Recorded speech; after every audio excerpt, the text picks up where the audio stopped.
Welcome to the Life and Times of Captain Barney Miller podcast, a series that explores the fascinating story of one of the most iconic figures in the history of maritime exploration. Captain Barney Miller was a renowned seafarer and adventurer who lived during the 19th century, and his exploits have captivated generations of historians, sailors, and adventurers alike. Throughout this podcast, we will delve deep into the life of Captain Miller, exploring his early years as a sailor, his many adventures at sea, and his eventual rise to become one of the most respected and influential figures in maritime history. Along the way, we'll hear from experts on the subject, as well as historians, sailors, and adventurers who have been inspired by Captain Miller's legacy. Now we have to do this show. And that, ladies and gentlemen, is what happens when AI writes your intro to the life and times of Captain Barney Miller. Fuck you, AI. I mean, to be fair, it just got who it was wrong. Otherwise, everything it says is perfectly applicable to what we're doing. It just got the main point wrong, but everything else was awesome. Oh, what a good boy. What a good boy. What a good little chat. AGPT. Fuck you. Welcome to the Life and Times of Captain Barney Miller podcast. On this show, we talk about Captain Barney Miller, who was not a sailor. He was a cop. We're talking about 3 episodes from the end of season 5. Computer Crime, which came out March 15th, 1979. Graveyard Shift, which, well, look out. Screw you, April. We're just jumping right over to May 10th, 1979. And Jack Soo, a retrospective, which came out May 17th, 1979. We got Max Gale back in the director's chair here with Computer Crime, a story by Dennis Koenig and Calvin Kelly, and a teleplay by Calvin Kelly. Chris, what did you think about Computer Crime? I feel like we said this last time, I feel like I've seen this episode before. However, that being said, having seen it before, I think it's still good. I think it's a fun episode. I like the two characters, the man who's been cursed and the voodoo Obeah, I guess, woman. And I like those two characters. I think those two characters are interesting. I think the titular Computer Crime that's going on is a little goofy, and that guy's not getting any fucking promotion. Like, guy's going to jail. Goodbye.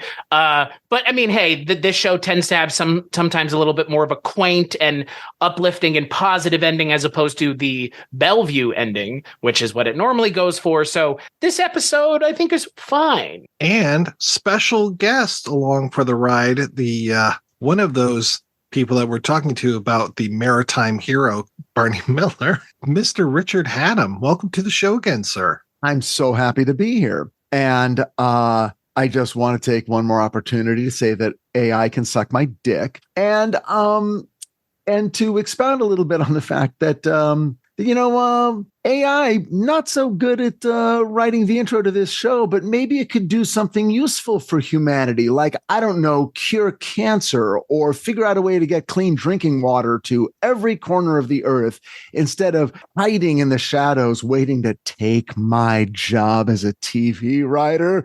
I'm a paranoid with proof. That was pretty good, Richard. I was waiting to see if you were going to bring that one back or not.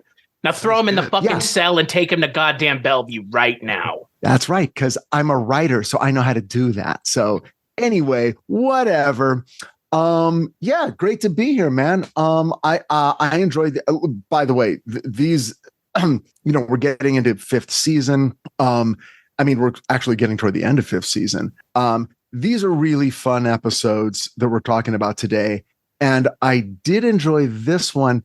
The guy who plays the computer criminal, and by the way, the computer aspect isn't really foremost in this whole thing, which was a little bit strange. Even though it's the titular thing, normally the titular thing ends up being the A plot. It is effectively the B plot. I think that's because it's not that entertaining. Yeah, I mean, it was okay, but that's the actor's name is Barry Gordon, right? Or Barry, and isn't he a regular on Fish? Well, that's a good question. I don't know if he is or not. When he first was walked into the squad room, I thought it was Bruno Kirby at first. Me too. It took him talking. And then once he started to talk, I was just like, wait a second. He's actually shorter than Levitt. this is kind of amazing. And I was so surprised that there weren't any height jokes in this episode. I know. Ron Carey's favorite episode. Yeah. I was just surprised that there were no giant turtles crawling out of the sewer that looked like Barry Gordon, because that's what I know him from, because he's the voice of Donatello from the Teenage Mutant Ninja Turtles. Nice. Like the original cartoon. Well, it's really funny because like his voice is so distinct that like I knew it immediately. I was like, oh man, like that's like a child. It's like triggered like a childhood memory for me. It's like, damn, that's Donatello from the Turtles. It was crazy because, yeah, I thought it was Bruno Kirby, too. He looks so much like him. To answer your question, Richard, yes, he was on 35 episodes of Fish as Charlie Harrison. So that's probably the entire run of Fish. So isn't it weird? Like he did this whole run on Fish. I mean, it's not weird because actors kept showing up on Barney Miller playing different roles, but it is kind of funny that he did his whole 2 seasons on Fish and then shows up in this episode. And, you know, it would have been great if he could have said, well, I was working for your old friend. And then I got this new job, and there could have been some crossover magic, but I guess not. No, I think they would say Abe Vigoda's dead to us. I mean, because we'll talk about that later on in this episode when it comes to people being dead. But I wanted to really bring up something that I found fascinating. So I watched these episodes twice, and I started watching this episode for the second time. And for whatever reason, it just conked out on me. And I was like, damn it. And so I went over to Amazon Prime because we've been very excited. Hey, all these episodes are available on Amazon Prime. Went to watch it there. And Richard, before you even say anything, I do have all of these on DVD. I was just too lazy to put it in the DVD player. So I went over to Amazon Prime, hit play on this episode. It starts with them bringing the computer criminal into the bullpen. It doesn't have any of the opening. It doesn't have any of this thing of Harris on the phone with Wojo talking about he's talking to a woman whose husband took one of her dresses and went out on the town. And then his solution is to take one of his dresses, that the wife should take one of the husband's dresses. And this whole thing of like Dietrich isn't here yet, and that they're working the night shift now. And we'll talk about that more in the next episode. Their shift ends at midnight. Liz is making a special dinner, like getting all of this set up before this guy even comes into the station. And I'm like, what the hell? And so I watched the other 2 episodes. They seem to be okay, but I just want to put out there, folks who are big Barney Miller fans, we're not crazy. If you're watching this on Amazon Prime and we're talking about things that aren't in the episode, it's because the guys have cut it out. So Amazon does not do a great job with the old shows. If you've noticed, like I've watched Mary Tyler Moore, and the soundtrack will cut out for like 10 minutes. They really need to go back and do justice to the shows that they're platforming. First of all, you're paying for them. Second of all, these are great shows. It's not that hard. You are Amazon. Wow, is my anti-big studio attitude coming out right now? I guess we'll get to the reasons for that later. But anyway, that is crazy because there's a lot of setup in that little opening pre-credit sequence for this episode that is kind of important. Well, it's like what Disney Plus did with The Simpsons, where they took it and like misformatted it visually so that they were cutting like the visual gags of The Simpsons out because they like stretched it or something. I forget what it is exactly. But it's like, do you guys understand what you fucking have here? No, you don't. Yeah. You just have something and you throw it out there and you do the bare minimum because, again, like it's on streaming, there's nothing it's just the episodes, if it's even that. So thanks. Because those things don't exist in a format that could be put out there for people to enjoy, only in physical media. And look, I get it. What I'm complaining about may seem counterintuitive, but in the age of streaming, it would be nice to have these things on those platforms because they have the space. It's Amazon, for fuck's sake. Like, Yep. If anyone has the space, it's Amazon. Yeah, there was we were watching Remington Steele on Amazon, and it had that same formatting thing where it's like, wait a second, why does it feel like the top quarter of the screen is gone and everyone is sort of like cut off at the hairline? It's disturbing. It's not fun, and it's not worth the money they're charging. Well, when I was a kid, I used to watch I Love Lucy all the time. That was like a great rerun, catching up with that and experiencing what my mom had experienced. But I can't even remember how I found this out. That I think it was because of context. Eventually, I figured out that they were cutting off the first 5 minutes of almost every single show in order to make room for more commercials, because they didn't have the same amount of commercial breaks in the past as we had. This is probably mid 70s, late 70s when I'm watching this stuff. And they would make references to things that had happened in those first 5 minutes. And I'm like, what are they talking about?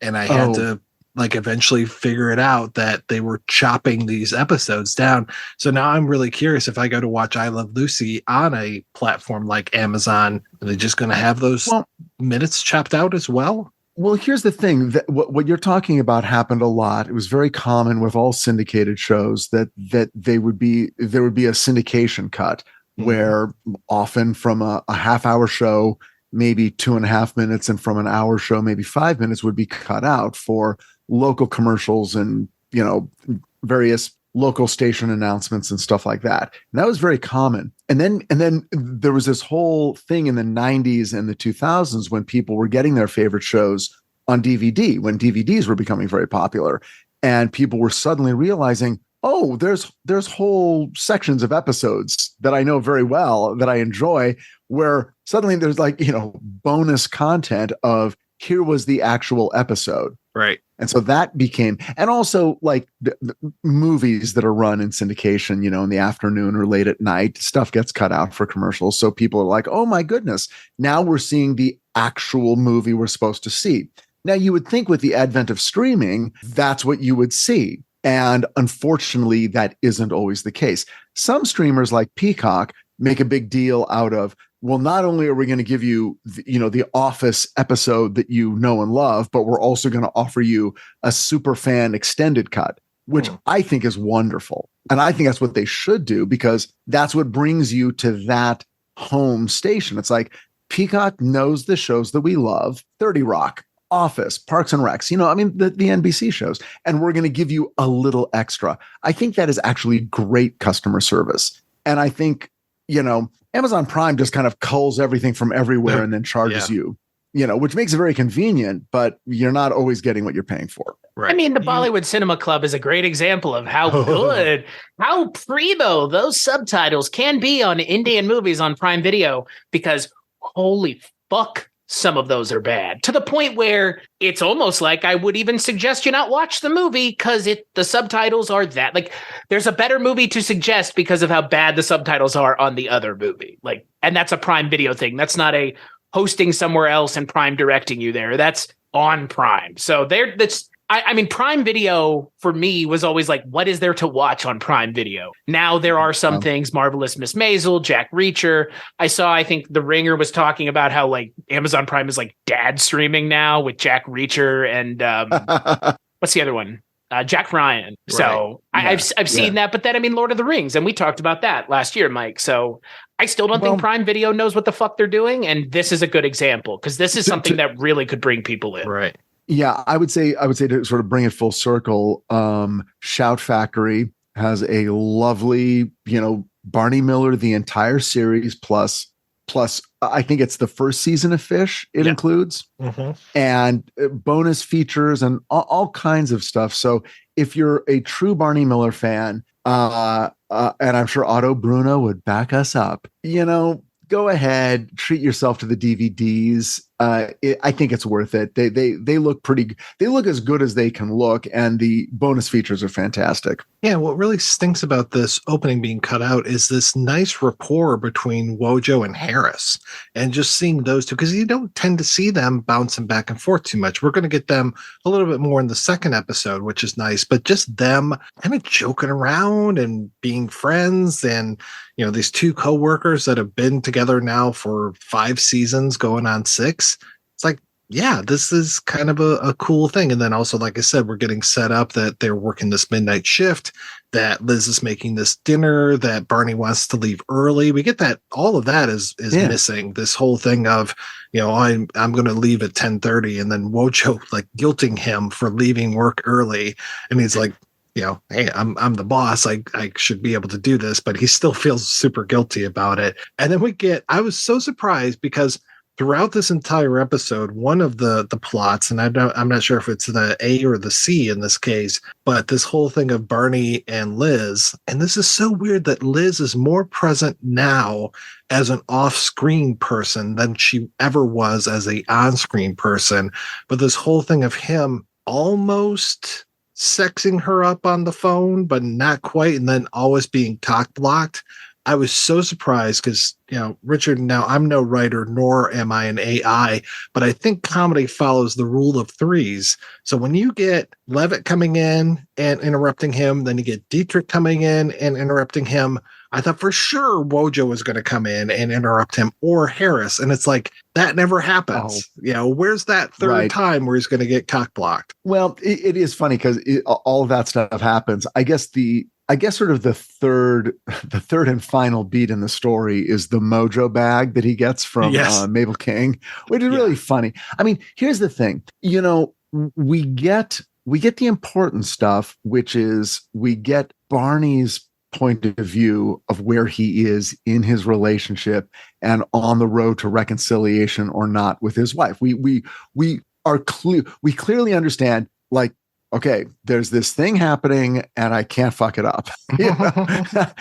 Work cannot fuck this up. And then of course it sort of almost does. And then the sex phone call, clearly she is talking sexy to him and he's getting into it. And then of course Levitt comes in and man, nothing is going to make your boner shrink quicker than that. So it is really nice. I mean, I really like it. I really, and and Hal Linden, I mean, how many times do I have to watch this show and re-arrive at the conclusion that he is brilliant? Mm-hmm. He's so good. And he's on the phone. That's hard. Phone acting is so hard. And not everybody can do it. And he does it so well. And you just see every moment on his face. He's listening to what Liz is saying. He's reacting and then getting interrupted. It's a really good bit. And it's strange because it's really so much this episode is Barney and it's Dietrich. And because when it comes to the Obi / voodoo stuff, I mean, Harris and Wojo are there, but they don't really interact. It's really the actors. It's Mabel King and Roger Aaron Brown going back and forth as, Roger Aaron Brown is Dr. Anthony Keeling. He feels that he has a curse placed on him by Mabel King, who's Mother Zilla. And they keep saying Obi, but it sounds very much like voodoo, though I like when they bring up Obi and Barney doesn't know what the hell it is. He's just like, Dietrich? And, and he's got to have Dietrich explain it because the exact same thing happens in the next episode as well. Just like, okay, I need somebody to explain this to me. And Dietrich, you're the one. So lays it all out for him. But really, it's just those two going back and forth. And, she's staring at me.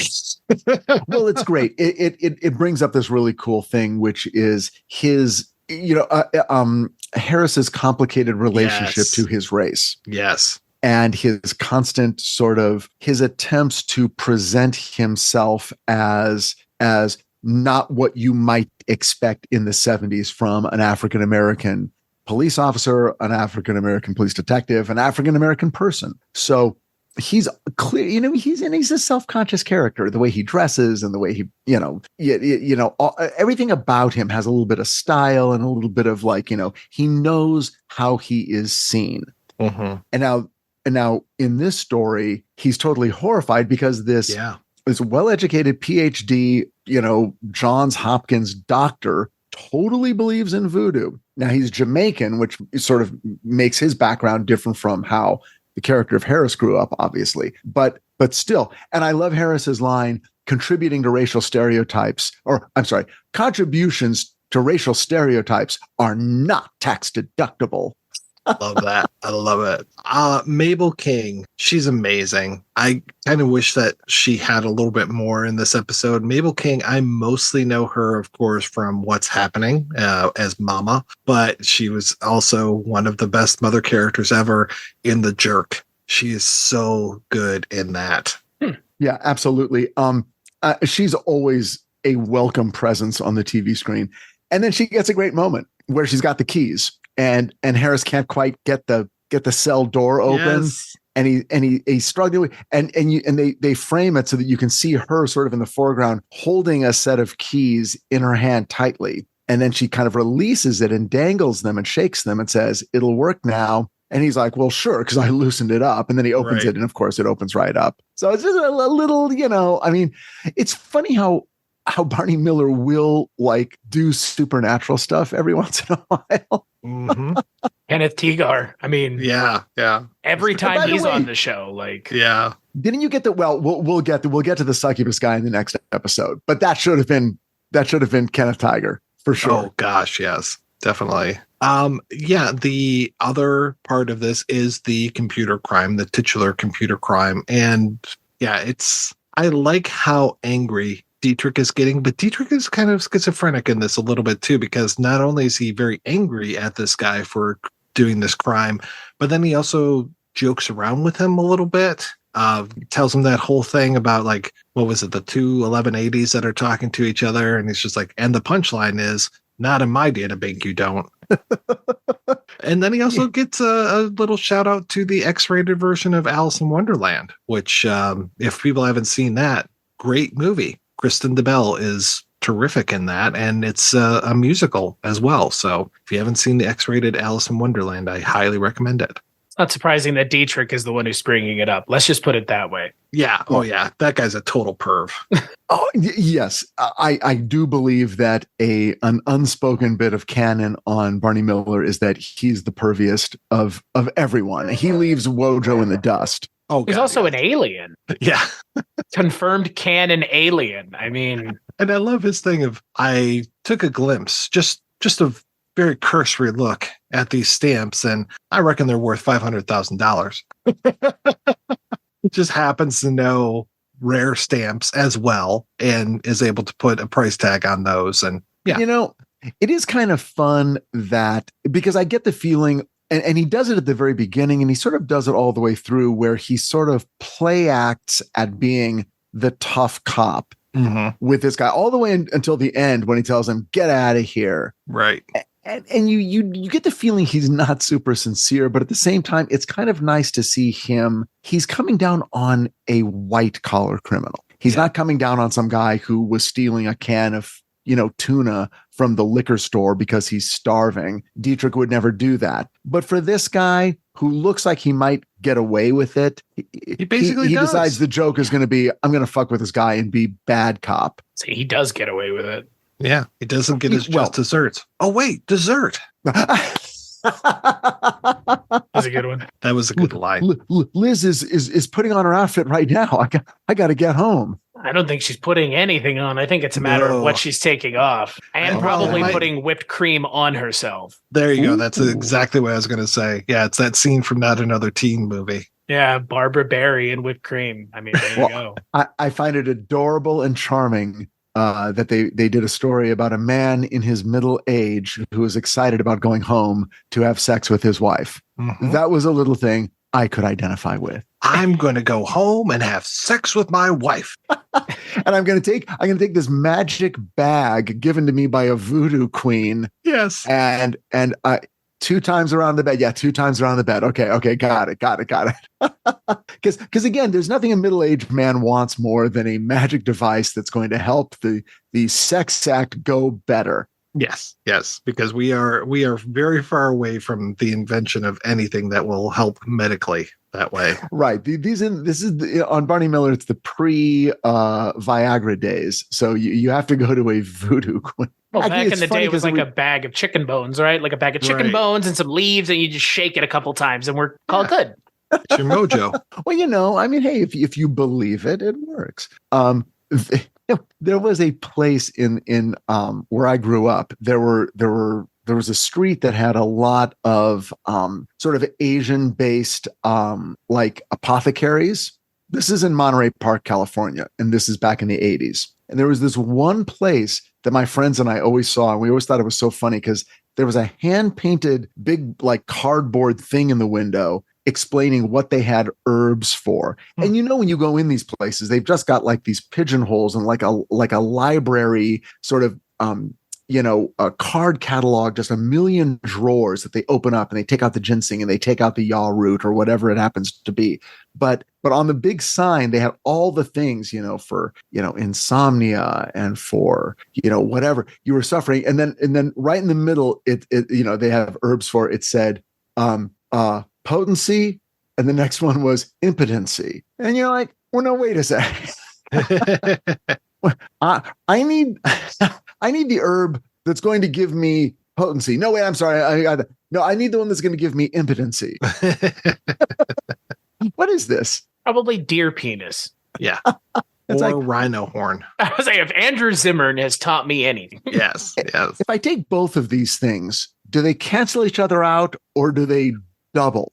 I could never quite figure it out. Will they make me as horny as Luger was for his girlfriend? Agnes.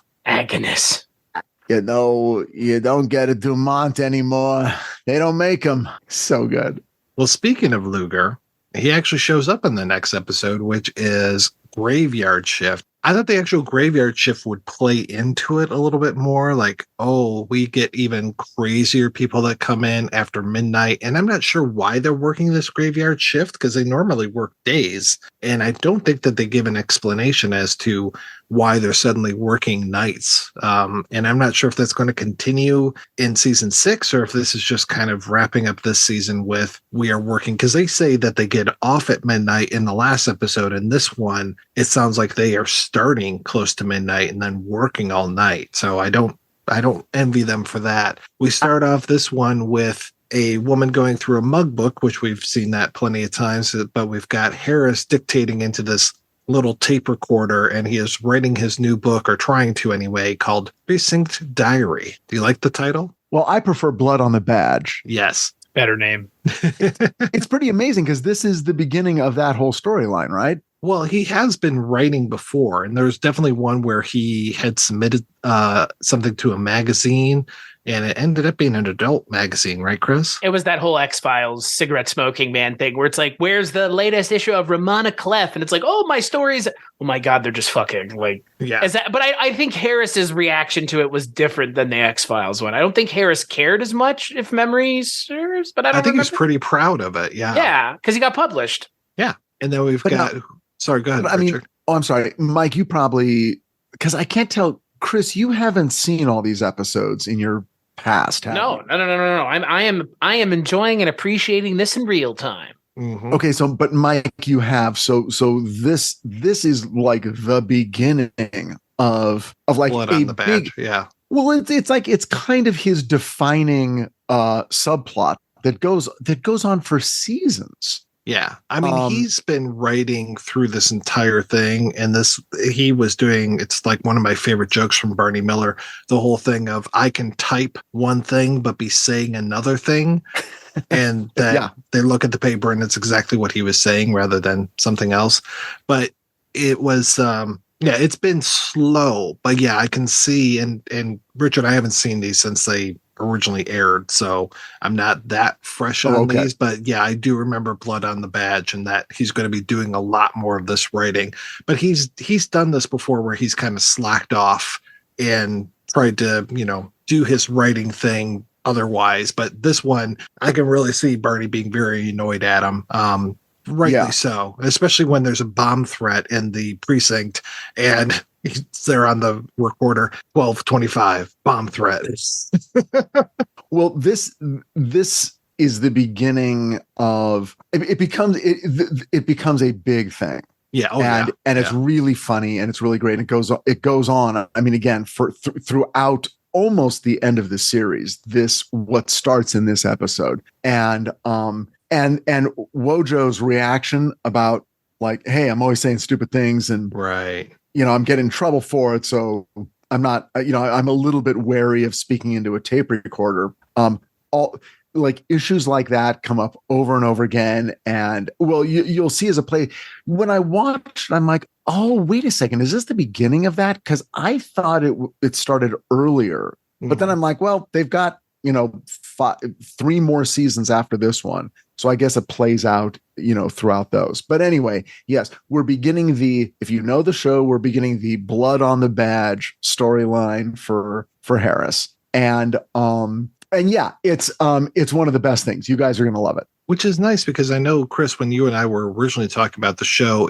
it had no memory between episodes. But then as the show has progressed, they've started to have little things that they carry through. So the whole thing of Dietrich and Harris being roommates, and that carried us through for a while. And now just Harris has like the seething hatred of Dietrich. He gets over it a little bit, but it's still there. I mean, after Dietrich saved his life, I suppose that things are a little bit better. But yeah, this kind of infighting between Wojo and Harris is really nice. And especially when Barney's like, is there something going on? Is there something wrong? And Dietrich's just like, yeah. And then walks away. Doesn't say anything else. Just, yeah, there is something going on here. You basically you don't need to worry about it because they work it out by the end of the episode in kind of a nice moment. So the bomb threat storyline is pretty great, and it kind of resolves in the perfect Barney Miller way, doesn't it? Mm-hmm. Oh yeah, yeah. Well, and I was so thrilled to see the Beast Raban in this too. Who's the Beast Raban? Paul L. Smith. Wait for my brother, Baron. So yeah, from the Paul original L. Smith Dune. Played the Beast Raban in the original Dune movie. Yeah. It's so funny because I just was watching something else and Paul Smith showed up in that one as well. Oh, it was The In-Laws. I just was rewatching The In-Laws and he shows up in that. He is one of the henchmen that's trying to take out Peter Falk sends Alan Arkin to go to his office and take out the stuff from the safe. And Paul L. Smith is one of the two hitmen that's coming after him. Oh, okay. That's so funny because I've seen The In-Laws many times. And for listeners, if you like Barney Miller, I would actually think that you would also really like the original In-Laws with Peter Falk and Alan Arkin. It somehow it's the same humor, I think. Yeah. Well, and I think we'll be talking about that when we continue on The Shabby Detective as well, because Chris and I were talking about going outside of just Columbo and talking about some of the Falk stuff as we go along. Oh, okay. Well, if you do and you need another person on the In-Laws episode. Boy, putting it in early. It's probably going to be a couple of years, but yeah. Hopefully the strike will be over by then. Listen, putting it in early, that's my trademark. You need a bag for that. I was going to say, Richard, I was hoping more you would offer yourself up to be on the award-winning classic Corky Romano episode that we're going to do. Sure, I'm in. I have not seen Corky Romano. Oh, wow. It is so good. Blank spot in my cineast history. I love that movie. You were in for a treat, Richard. Oh, cool. Okay. Corky Romano's wild. Yeah. I'll do some Corky. I mean, you like Chris Kattan, right? I do. He was in The Middle. Have you guys watched The Middle? Mm-mm. I will say that as a person with 3 children, it hits home. The Middle is an unsung classic. In fact, when it was on, it was always sort of like, oh, Modern Family's the good show. And then The Middle is like, whatever. The Middle is one of the most well-observed comedies I've ever seen. And it is consistently, brilliantly laugh out loud funny. So if you've never watched The Middle, watch The Middle. I like how much Kogan is in these episodes by name. It's almost like he's going to show up again one of these days. I mean, Kogan has been part of the show since like some of the earliest episodes, because the hilarious thing is that the actor is Milt Kogan and he's playing Officer Kogan. So I remember talking about that way back in like one of the very first episodes. I think it was Ambush or something. So season 2, episode 4 might have even been before that. So he's the one that's trying to get the trace on the call for who's putting this bomb threat in. Milt Kogan is great. Milt Kogan is one of those guys that when you see him, you're like, oh, right, that guy who you saw in a million things throughout the 60s and 70s and 80s. And I met Milt Kogan at a get this, a Rockford Files reunion that they used to have. Cast and crew used to show up once a year at different places in LA. And I got wind of it and I went and I actually met him and he signed my Rockford Files book. Whoa. Milt Kogan is awesome. He was great. And he plays a great character in sort of not the 2-hour pilot, but sort of the first actual episode of the Rockford Files. He has a real great interaction with James Garner. So anyway, nice. I'm a big Milt Cogan fan. And I do love that they keep him alive sort of in the air, in the larger reality of the Barney Miller verse. Instead of mentioning Mike, just so we know, they don't mention Mike. They mention Cogan over and over. I want to know, where's Mike at? Okay. That's the question we're all asking, is where's Mike? Wait, who's Mike? Mike is Art Metrano. He showed up in one episode and they were like, oh, Mike, hey, Mike. And where you been, pal? About him. Yeah. Like we were supposed to understand there was some sort of like relationship between them, and then he's just gone. Yeah, he was there for one episode. Milt Cogan has been part of the show since season 1, episode 2. So that's how far back he goes. And he's been in at least 6 episodes. But then, yeah, I don't know how many times he's been mentioned because he hasn't been in an episode since season 2. But here they are still talking about it. It'd be almost as if they were like, we'll get Chano on the phone and have him trace this call. I wish. Well, they did that in one of the episodes this season. They mentioned Chano. They're like, Chano. And I was like, wait a second. Yeah, exactly. But do they mention Wentworth? Do they mention Wentworth? They have mentioned Wentworth, yeah. No, this feels like the season they should have done that, given that we had Wojo's Girl, which is the worst episode of this show. Yeah. By like a country mile and then some. And they don't mention her at all. That's like the episode to mention it. Like, Wentworth. Where's Wentworth? She should have been Wojo's Girl, not some like random blonde woman who has no chemistry with Max Gale whatsoever. Yeah. Yeah, it's like, hey, let's make a backdoor pilot with Max Gale where he's the most unappealing he's ever been in any episode. Like easily. Yeah. So for me, the real hero of this episode is Raymond Singer. He is awesome. He's got a great look to him. He only gets a better look as he goes along and loses more hair. I'm sure, Richard, you recognize him from Scarecrow and Mrs. King as well, but he's been in a ton of stuff, and he is plagued by a succubus. Dietrich, what's a succubus? Succubus is it's the opposite of an incubus. Opposite of an incubus. It's a demonic spirit that invades your body at night, drains your sexual energy. Yeah. And we get to see that draining. That's a pretty interesting thing. I did not think that was actually going to happen in this. And I love when he wakes up. He's just like, anybody got a cigarette?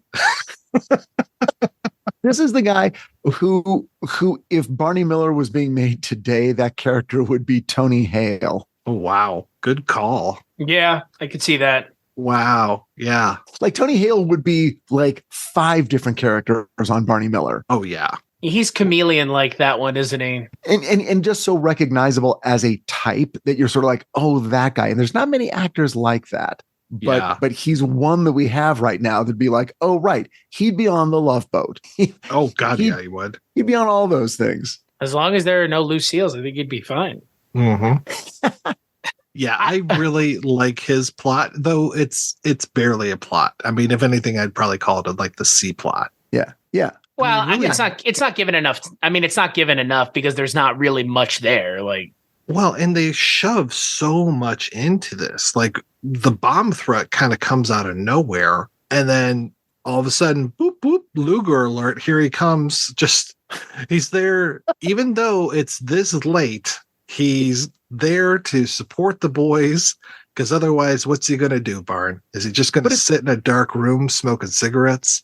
It's so perfect because it's lonely Luger. It's like Luger on Thanksgiving, Luger on Christmas, Luger after midnight. He's just this guy, and he seems so excited and like joyous that there's been a bomb threat. I just had to come down and make sure you guys aren't getting your guts and your body parts blown to the Poconos.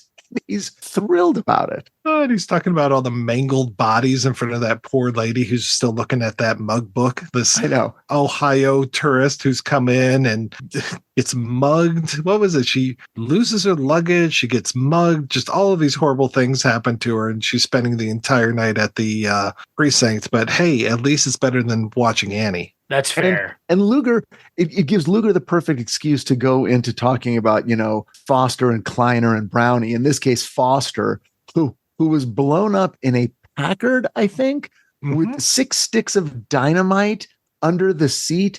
And let me tell you, Bon, he was wearing his seatbelt. Didn't help at all. I love him going, Bon, if the bomb squad says this building is safe, then this building is safe. And I'm like, okay, I was waiting for something to happen right at that moment. Right. Yeah. Well, it's safe from bombs. Yeah. But it's not safe from collapsing under the weight of its own age and lack of maintenance. Water. Oh, the water leaking. Yes. Yeah. The water leaking in. But yeah, so eventually we do get to see Paul L. Smith, and he is just mad. Leon Stepanek is the character name.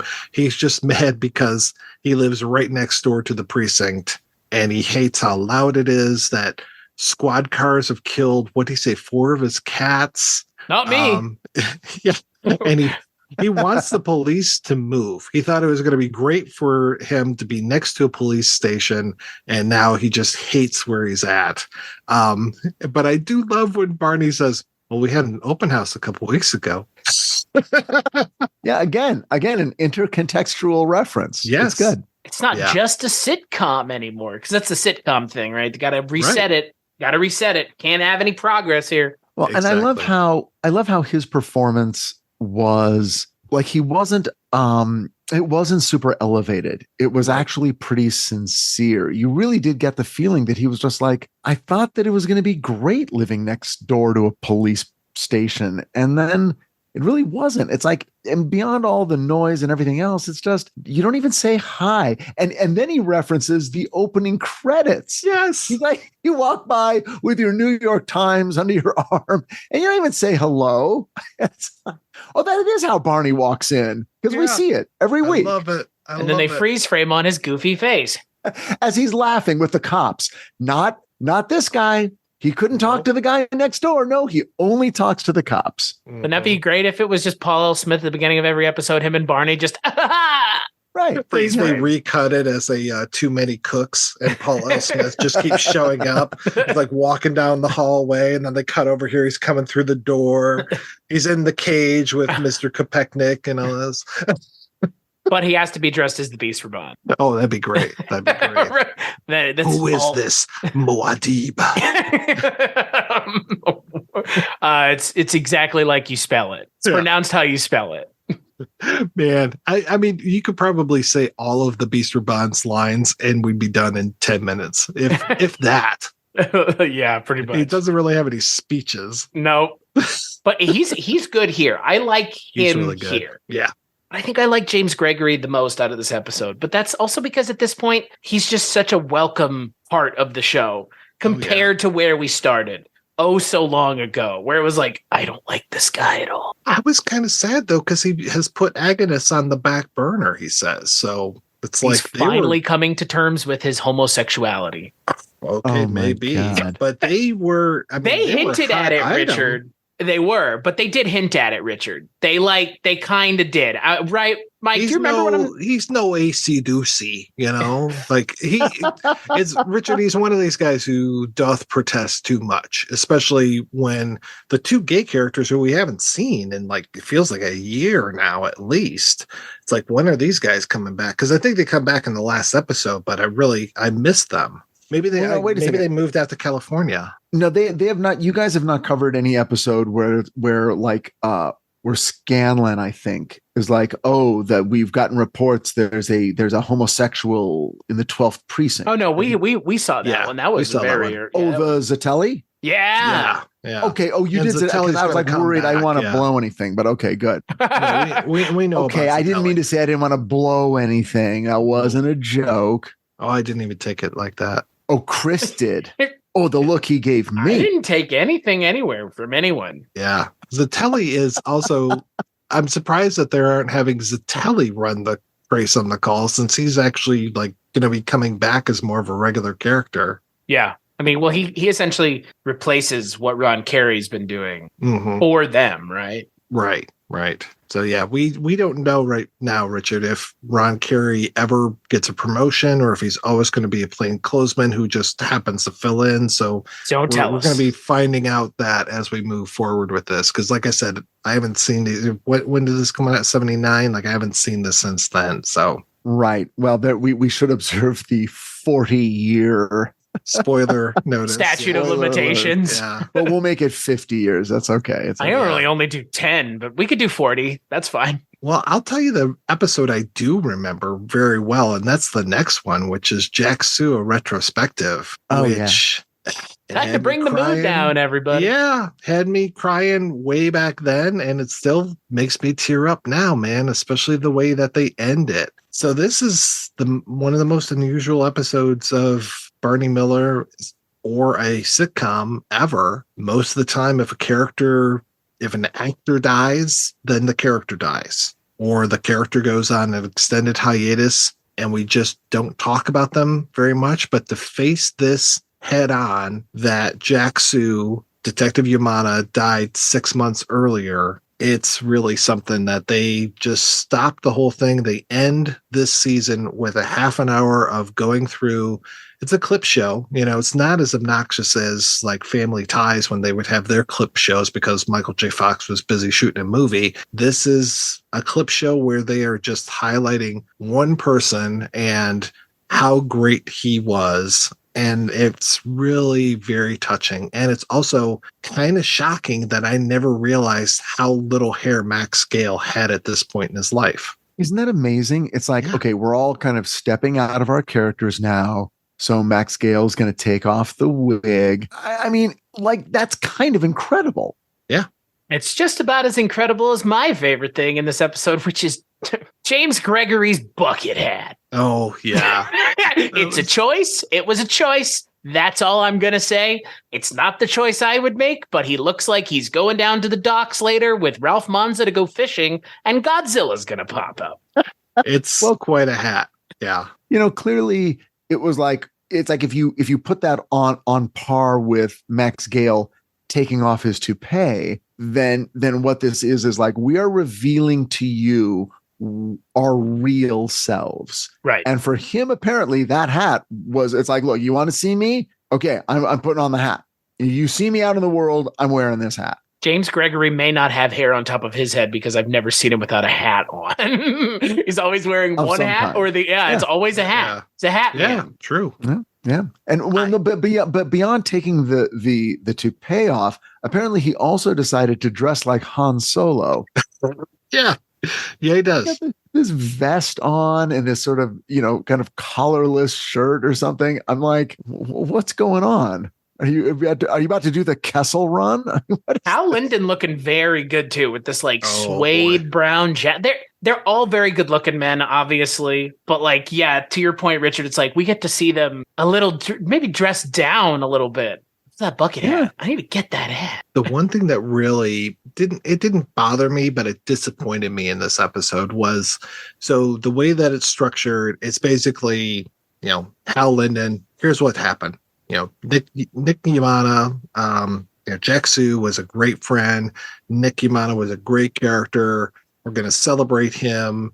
And then they will play some clips and they kind of group them together. And they do a really good job of editing, and especially editing down like the werewolf episode. Like they give us a little intro of Kopechne. They give us some of his stuff, and then him really going crazy in the cell. So they do a great job of shrinking these down to bite-sized pieces. But there's one moment where Steve Landesberg is talking about how he and Jack Soo were like little kids, and the way that they would crack up and crack each other up, and that he couldn't look at Jack Soo because he'd be laughing and then he would start to laugh, or vice versa. I wanted outtakes. I wanted an outtake right there of one of those bust up moments, but instead they just cut over to, I think, Levitt maybe, Ron Carey, and then he does his little spiel, and then they show some more. And I'm just like, no, I wanted to see what the real Jack Soo was like. I think that would have been really cool. Yeah, I thought the same thing. It's the only opportunity. No, go ahead, Richard. No, I was just going to say, I thought the same thing. And it almost feels like that was not,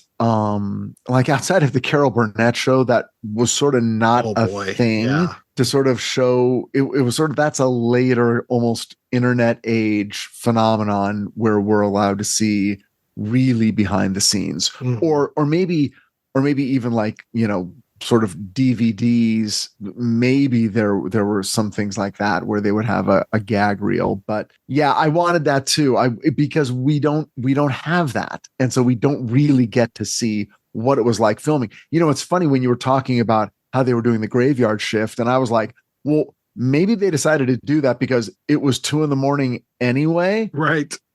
So why not just make it the graveyard shift? Because he's talking about like it was 3 o'clock in the morning and we're just finishing tape. I was like, oh yeah.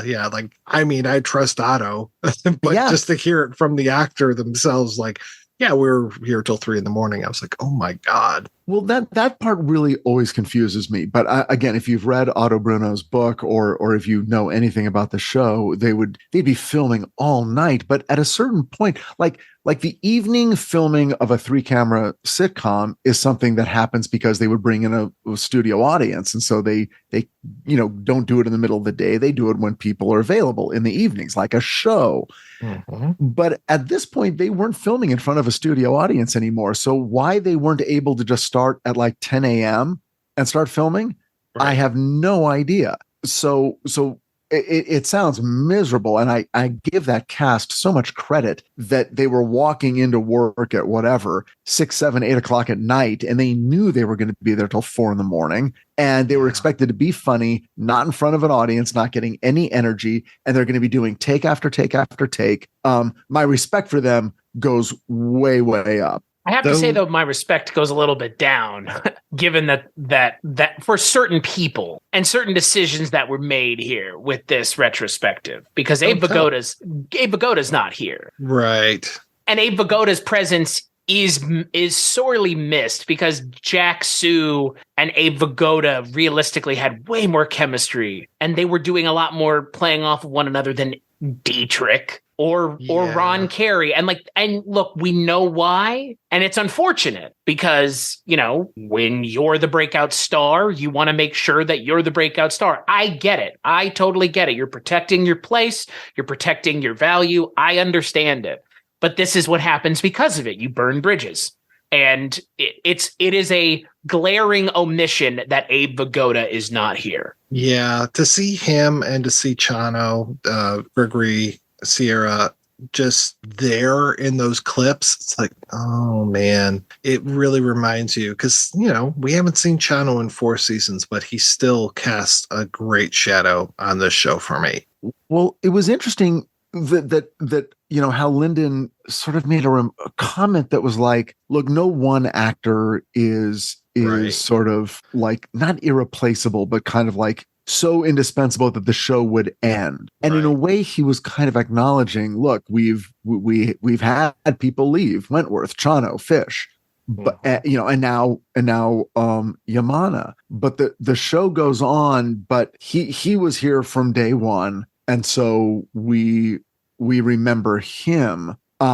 Whereas if Abe Vigoda had tragically died that same year, I don't know. It would have been a little different. I guess they did have to sort of explain how Yamana was missing from the show. And so they did. I'm glad they did it. This was all good. But it also sort of tells all the actors, hey, if one of you accidentally dies tomorrow, the show will go on, but maybe you'll get a clip episode. But here's the other thing, though.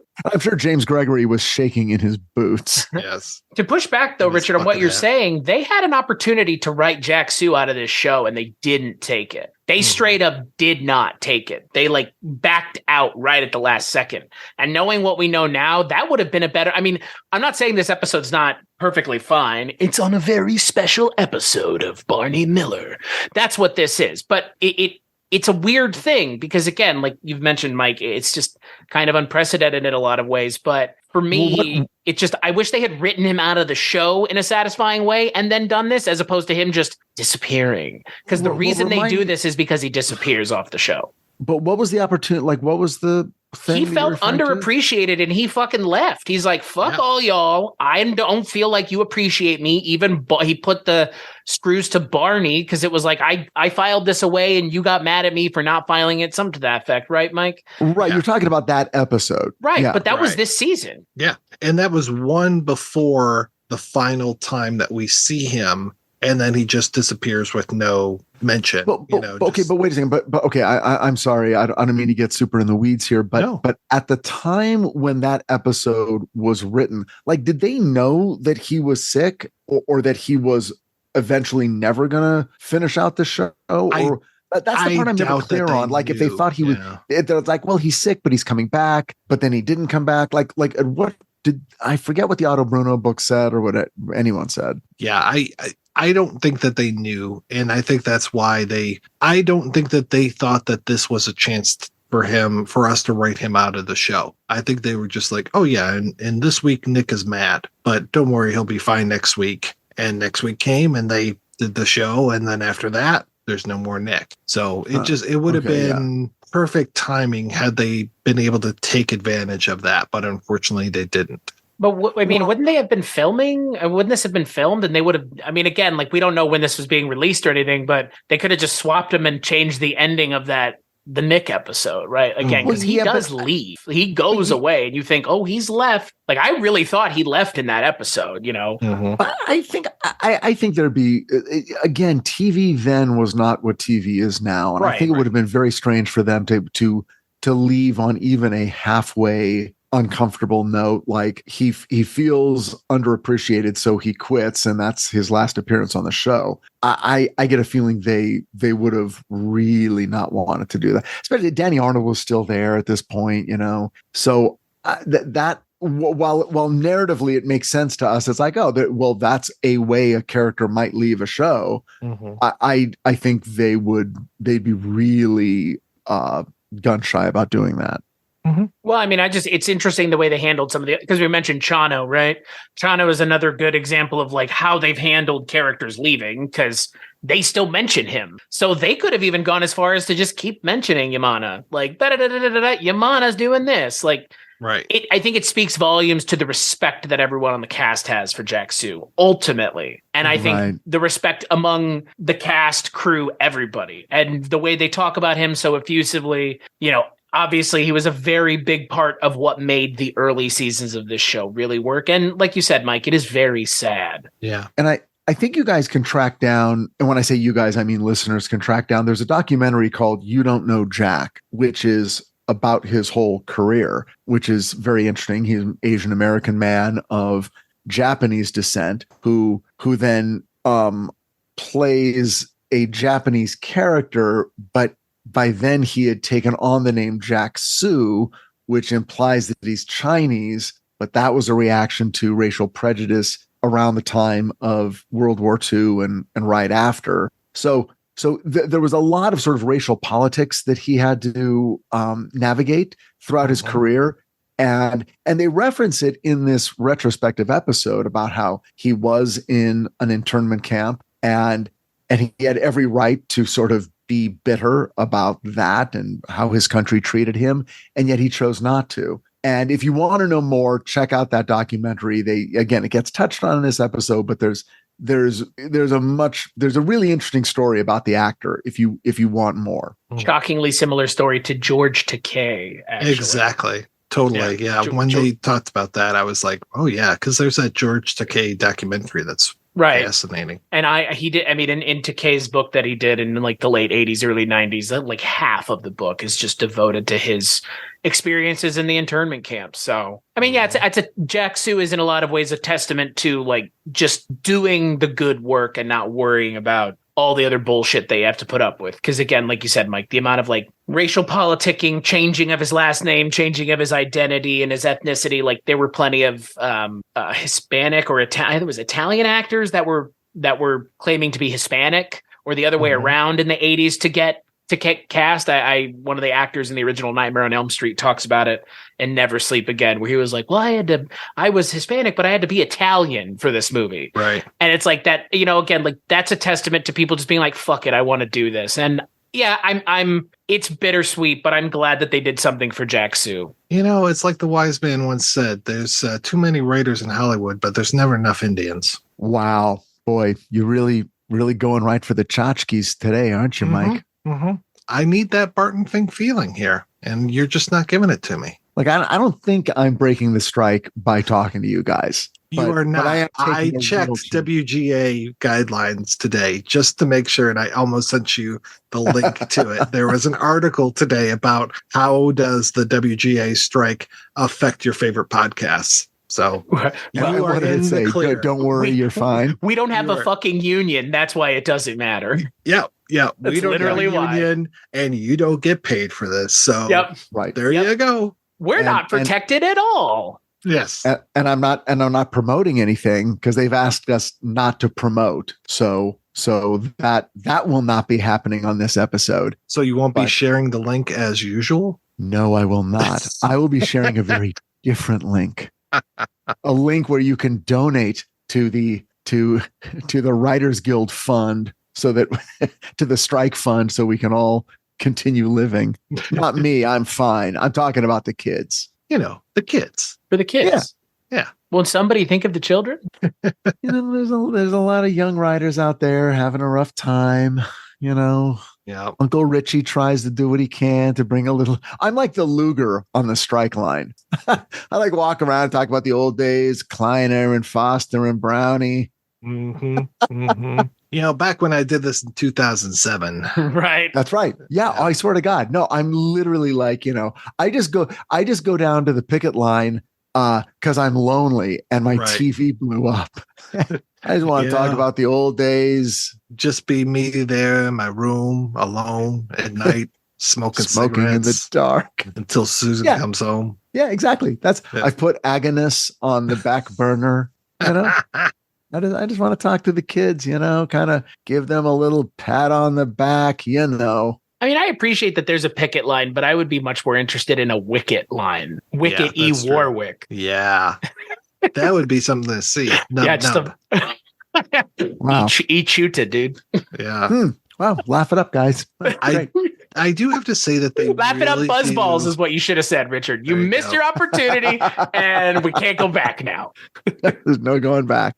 I do really like the clips that they chose for this, and I'm glad that they didn't do the coffee thing through the whole thing, but the use of the coffee montage was really good. The whole thing, talking about the racism, having our friend there from not from Internal Affairs this time, because it's the same actor that plays Scanlon, but he's an army guy in this one. Yamana. That whole thing. Or when Dietrich is asking about what he wants to go back to the homeland. He's like, I was born in Omaha. Hey, we've got a city in Nebraska. Sounds just like that. I love that. I absolutely love that. And then to end with the prostitute scene, and that moment, that Christmas episode was so special. And when they raise up their coffee mugs to Nick and all toast him, it made me choke up. And then that shot of him afterwards, and no music as they start the credits a little bit, and then they do the full credits. Well, I've got freaking goosebumps here talking about this. Yeah, it was really well done. I mean, clip episodes get a lot of disregard, but this one there was a good reason, and it was executed really, really well. And I think you really got a feeling that those guys were real friends and had true regard for Jack Soo. So I think it was very, very well done. Yeah, I'm in total agreement. It's a very special episode of this show that it's weird that this show has the opportunity to do it, but I'm kind of glad that they set what might be considered a precedent for this kind of thing moving forward. So next month, we're going to be back and we're going to be cracking open the 6th season of Barney Miller. I'm really excited for this because this 5th season has been really strong. I mean, this is probably some of the best stuff that we've seen. I know, Chris, that we've said a few times this feels familiar, but I feel like they've got this down to an art now. So we will probably still keep saying that it feels familiar. Well, and I'm so excited to see Barney Miller going into the 80s. Yeah. Like that for me is the excitement point here. Cause like these goofy guys make sense in the 70s, but I'm ready to see what the world looks like with them in the 80s. Yeah. Get ready for Reaganomics, buddy. Trickling on down, baby. Mm-hmm. I got my mouth open, the tiniest little drop for me. Until we come back next month to talk about the first 3 episodes of the 6th season, Inquisition, The Photographer, and Vacation. Richard, what have you been up to? I know, striking. Okay, never mind. Strike it. Strike that. Hey, strike it from the record. I think suddenly it's an episode of All in the Family. No, we're going to talk about this. I am on strike with the rest of the Writers Guild, soon to be joined by the Directors Guild and possibly the Actors Guild. So as the giant studios and conglomerates absolutely lose control of their workforce and what they think they control in Hollywood, we'll see how this plays out. And Chris, what have you been up to, sir? Chris Dashew is a podcaster and has been working in the industry since 2014. He has many credits to his names, including The Culture Cast, Twilight Zone 1985 Dreams for Sale, and Chronicles from the Crypt. This has not been written by ChatGPT, but Richard thought it was for a second. He looked up like it was. I totally thought it was. I just mentioned a couple places that you can find me, but ultimately I think you want to go over to weirdingwaymedia.com. Check out all the other shows that we put together over there, including Richard's wife's show, 80s TV Ladies, which we're in the 80s. We're about to be in the 80s, and we're not talking about the shows they're talking about. They're talking about them, so you should go listen to their show. Yeah, they're blowing up. They got Tyne Daly up one side and Sharon Gless down the other. Whoa, man! Oh man! Yeah, she's doing a great job over there, and people should definitely check that one out. And they can check out some of the shows that I work on. They are all available over at weirdingwaymedia.com, as is the aforementioned shows. That's the place where you want to go. You know, if you're listening to the show and you enjoy it, please feel free to go to wherever you picked it up and leave us a review and a rating. Spread the word. Let people know. You know, I was posting about this whole Amazon scandal, and one of my buddies says, "Oh, that sounds like a really good show. I've never heard of it before." And I'm like, you know what? We do a podcast on that. So I'm a little disappointed in you. Just know, and I'm talking to you. He knows who he is.